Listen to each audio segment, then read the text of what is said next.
Bagaimana menenangkan hati supaya itu Ustaz. Supaya apa? Sabar dulu. Bertemu sama orang yang suka zolimin kita. Oh, silaturahim itu bukan ketemuan. Kalau silaturahim itu ketemuan, maka Nabi memutuskan silaturahim ketika Nabi nggak mau ketemu dengan Wahsy yang membunuh paman beliau. Kan pernah Wahsy udah masuk Islam, terus Nabi bilang, Wahsy jika kamu bisa menghindar dari aku, hindarilah. Kenapa setiap kali ngelihat wajah Wahsy, Nabi teringat dengan Hamzah? Apakah Nabi memutuskan silaturahim? Enggak. Jadi yang namanya silaturahim itu bukan hanya ketemuan. Silah itu artinya hubungan, sedangkan rahim itu artinya kasih sayang. Artinya hubungan kasih sayang ini masih mau berkasih sayang.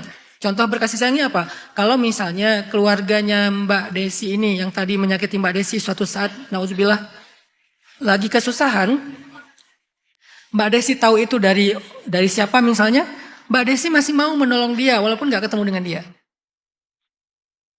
Ngirim duit kek, atau ngirim barang kek, atau misalnya nolong dengan cara apa kek. Kalau misalnya, sebutlah misalnya gini, saya kenal beberapa dokter di rumah sakit. Pas ada salah satu teman saya sakit, padahal dia udah pernah nyakitin saya, maka saya bantu dia bukan dengan ketemu dia. Saya kasih tahu ke dokternya, itu teman saya gitu. Akhirnya diperlakukan baik sama dokternya, diprioritaskan. Itu nolong kan namanya kan? Gak harus selalu ngasih materi atau apa gitu. Nah Kak Desi itu mau nolong aja dengan cara yang terserah yang mana yang mampu, itu berarti udah menyambung silaturahim walaupun gak harus ketemu. Kenapa saya bilang gak harus ketemu? Karena ketemu di sini mudaratnya lebih banyak daripada manfaatnya. Dan dalam situasi-situasi yang kayak gini, orangnya masih toksik, Allah bilang, wahjurhum hajran jamila, tinggalkan mereka baik-baik. Arti tinggalkan, menjauhlah dari mereka baik-baik. Karena kalau kita dekat dengan mereka, ketemu dengan mereka, justru akan saling menzolimi atau akan nambah dosa. Maka Kak Desi gak usah khawatir, kalau misalnya belum siap ketemu jangan dipaksain. Beresin dulu lukanya sampai sembuh. Nanti ada masanya kita udah siap kok ketemu. Biasanya kalau kita udah benar-benar bahagia, udah settle banget, itu udah lebih punya imun.